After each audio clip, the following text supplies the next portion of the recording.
여러분 안녕하십니까? CJB 8시 뉴스 시작합니다. 마른 장마 끝에 여름 가뭄이 이어지고 있습니다. 올해 유독 강수량이 적었던 청주 주변은 사정이 더욱 심각하다고 하는데요. 논밭이 쩍쩍 갈라지고 또 작물은 타들어가고 있어서 이대로라면 가을 거지가 걱정될 수밖에 없습니다. 그런데 청주시의 가뭄 대책은 어디에도 없습니다. 홍우표 기자가 현장 취재했습니다. 한창 물이 차 있어야 할 논이 거북등처럼 갈라져 있습니다. 지금쯤 어른 키만큼 커 있어야 할 사료용 옥수수는 열매조차 맺지 못했습니다. 작물이 가까스로 살아남는다 해도 수확량은 확 줄어들 수밖에 없습니다. 가뭄이 굉장히 심한 거죠. 지금 저 벼가 이제 알을 별 때거든요. 이제 말복이 얼마 안 남아갖고 요새 물을 안 대면은 벼가 굉장히 생육의 재생을 많이 받아요. 엎친 데 덮친 격으로 철도 밑을 통과해 마을로 흘러가던 수로가 막히면서 농민들이 논에 물을 대지 못하는 일까지 벌어졌습니다. 가뭄에 물길을 끄는 것과 마찬가지. 그냥 물이 적든 많든 수십 년 전부터 다니던 물길을 막아가지고 주민들한테 설명 한마디도 없이 막아서 물길을 딴 데로 돌려버린 거예요. 그러다 보니까 이쪽 뒤에서 농사 짓는 사람은 황당한 거죠. 올해 장마 기간 충북의 평균 강수량은 205mm, 지난 30년 평균 369mm에 한참 못 미칩니다. 더욱이 올해 청주주에는 불과 127mm밖에 내리지 않았습니다. 때 아닌 여름 가뭄을 겪게 된 이유입니다. 하지만 정작 청주시 측은 별다른 움직임이 없습니다. 예비비를 편성해 스프링쿨러 대여나 소관정 굴착 등 선제적인 가뭄 대책을 내놔야 하지만 실기를 하고 있는 셈입니다. 당분간 별다른 비 소식도 예보돼 있지 않아 이대로라면 지난 2018년 최악의 가뭄이 재현될 가능성이 커 보입니다. CJB 홍우표입니다.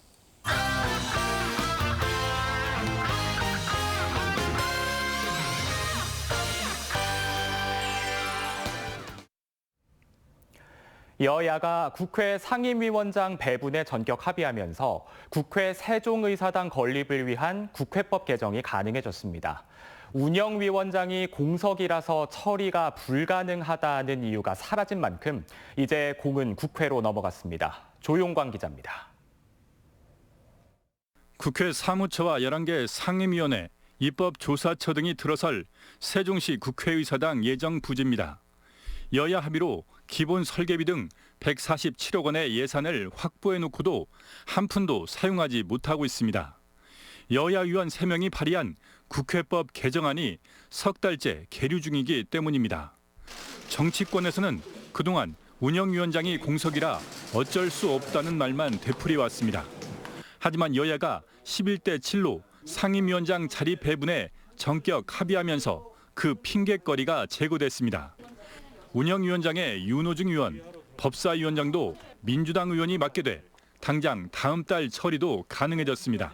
앞서 송영길 대표는 운영위원장만 확정되면 여당 단독으로라도 국회법을 처리하겠다고 공언했습니다. 우리는 빨리 운영위원장 선출만 내면 바로 통과시켜보려고 그러니까. 이제 공은 정치권으로 넘어갔습니다.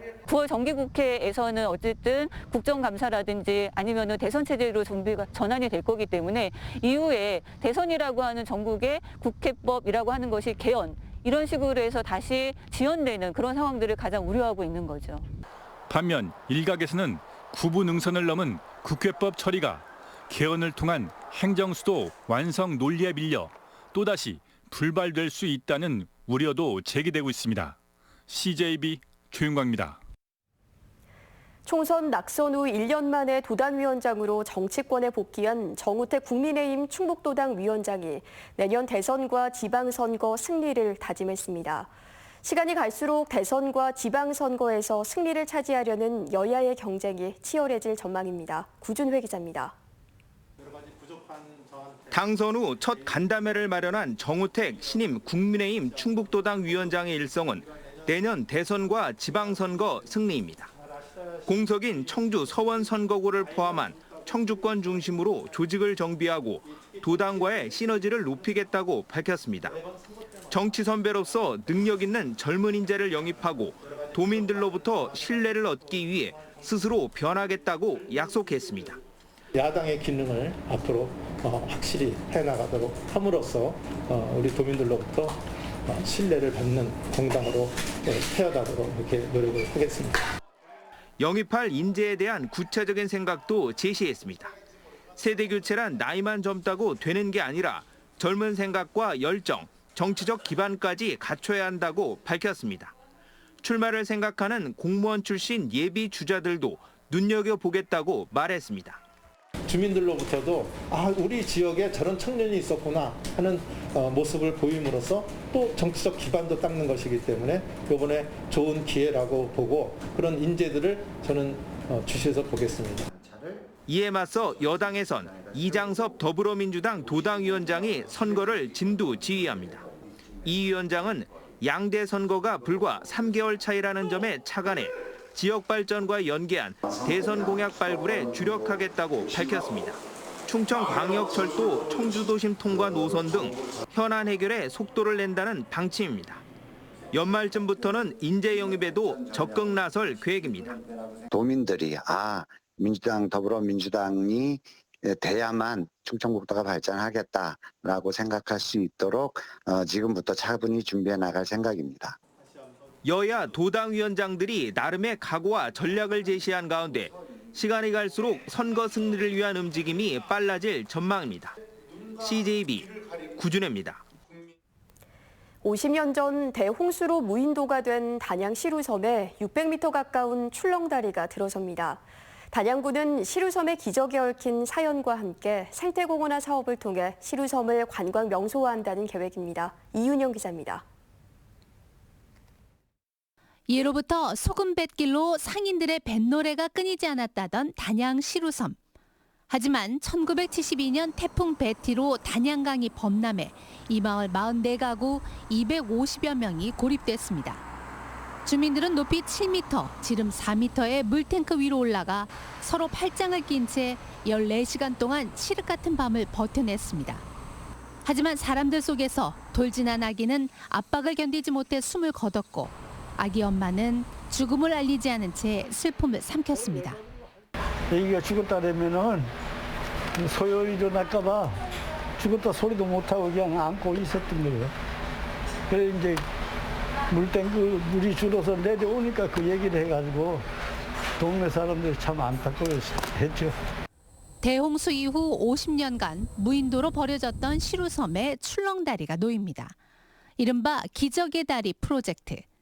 단양역부터 시루섬을 거쳐 단양강 건너편까지 수변 생태 탐방로를 연결하는 590m의 현수교가 들어섭니다. 190억 원의 사업비를 투입해 내년 말이면 완공됩니다. 또한 2.5km의 탐방로가 조성돼 자연 그대로의 생태 관광지로 탈바꿈하게 됩니다.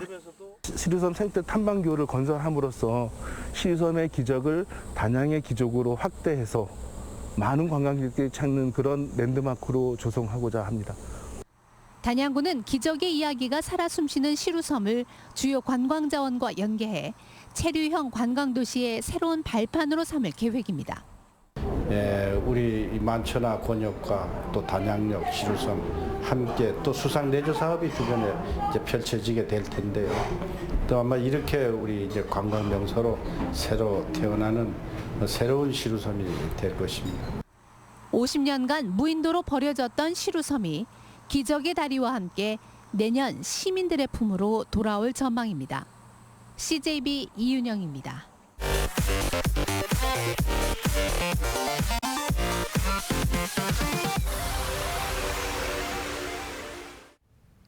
도내 코로나19 신규 확진자 37명이 추가로 발생했습니다. 청주에선 전날 발열 증상으로 검사를 받은 40대 확진자의 직장 동료와 접촉자 11명이 무더기로 감염됐습니다. 서원구 헬스장발 확진자도 추가됐고 천안 확진자와 접촉한 20대도 코로나19 확진 판정을 받았습니다. 충주에서도 전날 확진된 50대의 직장 동료와 가족, 지인의 추가 감염 사실이 확인됐습니다. 증평에선 기침 증상을 보인 30대와 동거 가족 1명이 확진됐습니다. 도내 코로나19 누적 확진자는 3,754명으로 늘었습니다. 청주시가 다음 달 1일까지 헬스장 사업주와 종사자를 대상으로 코로나19 PCR 검사를 받으라는 행정명령을 내렸습니다. 시내 헬스장 197곳에 자진 검사를 권고한 결과 지난 25일까지 대상자 553명 가운데 77%만 검사를 실시한 상태로 행정명령을 위반할 경우 200만 원 이하의 벌금이 부과됩니다. 제천시가 전국 유소년 축구팀의 코로나19 집단 감염 여파로 다음 달 개최 예정이던 전국 규모의 스포츠 대회를 전격 취소할 방침입니다. 제천시는 다음 달 4일 개최 예정인 전국 대학 배구 대회를 취소한 데 이어 14일 개막하는 전국 중등 축구 대회 공동 개최도 반납을 검토 중입니다. 또한 제천 국제음악영화제도 규모를 최대한 축소하기로 했습니다. 충청북도가 청주 넥스트폴리스 산업단지 등 17개 산단 개발과 관련한 투기 행위 여부에 대한 조사 결과 불법 행위는 발견되지 않았다고 밝혔습니다. 하지만 일부 공무원 가족이 개발 중인 산업단지 내 토지를 거래한 내역이 확인되면서 명확한 의혹 해소를 위해 경찰에 자료를 제공하기로 했습니다. 경찰 수사 결과 공직자의 불법 투기 행위가 밝혀질 경우 무관용 원칙으로 엄중 조치할 방침입니다. 지난해 8월 집중호우 때 용담댐 하류 지역의 수해는 댐 홍수 관리 실패와 하천 부실 등 복합적으로 작용했다는 용역 결과가 나왔습니다. 용담 대청댐 하류 수해 원인 조사협의회 용역 결과에 따르면 홍수 당시 용담댐의 초기 수위는 홍수기 제한 수위인 261.5m보다 5.98m 높아 홍수 대응 능력이 떨어진 상태였고 예비 방류도 이루어지지 않는 것으로 나타났습니다. 지난 집중호우와 댐 방류로 충북 옥천과 영동, 충남 금산 등에서 주택 파손과 제방 유실 등 500억 원이 넘는 피해가 발생했습니다. 청주시가 인접 시군에 과수화장병이 발생하자 사과와 배 재배 농가에 사정 방제를 철저히 해달라는 행정명령을 내렸습니다. 이번 행정명령은 다음 달 2일부터 한 달간의 계도 기간을 거쳐 9월 3일부터 효력이 발생하며 위반 시 1,000만 원 이하의 과태료가 부과됩니다. 충청북도가 지난달부터 여름철 환경오염 행위 특별감시 단속 결과 12개 사업장을 적발했다고 밝혔습니다. 적발된 사업장은 신고되지 않는 오염물질을 배출했거나 방지시설 가동일지 등을 작성하지 않는 것으로 오염물질을 무단 배출한 사업장은 적발되지 않았습니다. 단속반은 다음 달 말까지 특별감시를 통해 상습 위반 업체에 대해 고발 등 강력한 조치를 취할 방침입니다. 오늘 낮 12시 30분쯤 보은군 내북면의 한 도로에서 레미콘 차량이 30여 미터 언덕 아래로 떨어져 전복되는 사고가 발생했습니다. 이 사고로 레미콘 운전자 62살 A씨가 심정지 상태로 구조돼 헬기로 인근 병원에 이송됐습니다.